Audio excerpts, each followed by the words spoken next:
out in a pretty cool fashion. Yeah, a lot of guys making, I think, some big strides, really improving. Position battles ongoing. This is kind of that last big stretch right now, fall camp, where these last 4 practices before we start to get into mock game are super important for us. From the players continue to improve and really putting their best foot forward. We're trying to work a few different lineups and some guys in some different positions. We're playing just different guys next to one another here this last week. And it'll be a big week for our evaluation as a staff to start to decide, what these depth charts are going to look like here, at least, for the first game, and start to transition to that play. So we're practicing hard, practicing well. It's been pretty competitive in terms of just back and forth. It's not really like one side just bowling over the other. It's there's some resistance in all levels right now, which is good. Any position battles in particular that are especially close right now? Well, I think how D-line plays out, especially the interior of the D-line, I think will be kind of interesting to see. Whether a couple of those guys have been limited at different points.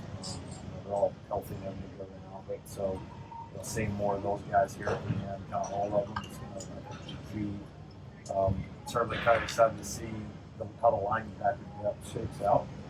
I think Dez and Gentry have look like a 1 and 2 linebacker right now. And after that, the depth is good, the talent's good. Like all these guys have flashed. We're starting to have to make some decisions and prioritize reps that way.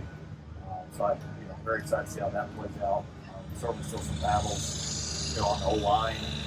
Certainly some battles in the receiver right now. There's quite a few actually. And it's at times here it's been trying to figure it out because I'm sure you got quite enough in the tank. I don't really feel that these positions is more just sifting through how you're going to play guys, how you're going to rotate them, who's going to play what personnel, and then just seeing who's playing the most consistent. What are you seeing from the punt return spot, and how do you balance Mekhi Levins and Woods as a receiver making that decision? Well, punt return is one of the most important things on the field, so there's nothing that anybody would do to keep us from playing punt return. So that's just one of those priorities. So we've worked him a lot. He's very natural with it, so hard to imagine him not factoring in there. I think Zach would factor in there as well. Those would probably be our top 2 right now. But both those guys have had some work at it. We're able, the way we practice, to work a lot of different situations and put them in that. They both caught a lot throughout the summer. They both handled it well, both from catching it and just a lot of decision making with the punt returner. That's maybe one of the most important. They're both good. They're both going to be able to run with the ball and catch it. It's obviously fielding it, making those critical decisions of when do I catch it, when do I not catch it, when do I fair catch it, that we've been working on to make that a Is there any, in all your years of doing this, is there one thing that you look at when you're at this point of camp that lets you know we're on schedule where I feel like we should be as a collective, as a team? College football is the toughest one. I've said it before. We don't get scrimmages. We don't get preseason games. In high school, you get to scrimmage somebody else. NFL, obviously, you get some preseason games and you get joint practices too. So ours is the toughest to figure out.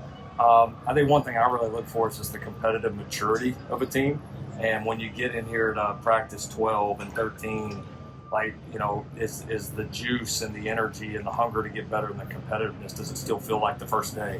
Because however many football teams there are, everybody's excited on day one. Everybody's excited the first day in pads. It's the teams that can maintain that when they're tired, when they're sore, when you've gone through a lot of practices, that you come out here every day with that mindset. And typically the teams I've been around have been the best teams. And so we've pushed our guys to do that. And so far, there's been a lot of competitive energy on this field. When you look at the recruiting success, are there elements to that blueprint, game plan, whatever you want to call it, you found you maybe want to lean into more, emphasize more in your first years? I think honestly, I just think it's an evolution. I think we're at a point now where we can recruit like that. I don't know. I don't believe that strategy was given all the factors we talked about for a long time here, so I'm not going to rehash them all, but I don't believe that strategy would have worked very well in the beginning. It wasn't the pieces. we're not in place to recruit like we're recruiting now. And so that's why all this work has been done. The investments have been made in a lot of different areas, and I think people have seen proof. And now, now it just goes, and it's fun to be at a point where you feel like you're doing it the way that you want to do it, but more importantly that we're equipped to do that we actually have the tools to get that done. And so I think this is just the beginning, and like any part of our program, we expect that part to continue to grow and get better as well. There's walk-on tryouts August 24th. We've talked about the shrinking roster sizes. Could this realistically be like the last walk-on tryout? Have you kind of thought about that yet? In some ways, it could. They're going to become less common.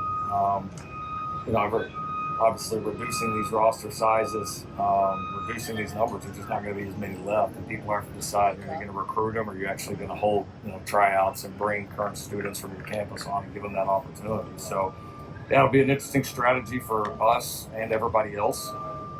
Walk-ons here is getting really good ones is a unique challenge, because it's obviously it's hard to get in school here, and going to school at USC is not cheap. And so we're fortunate we got some great ones, but this trial upcoming will be important just to get a few extra guys here to go through the fall. 17 days away. Anything from Jaden where you feel it needs to improve, or are you pretty good with where he is right now?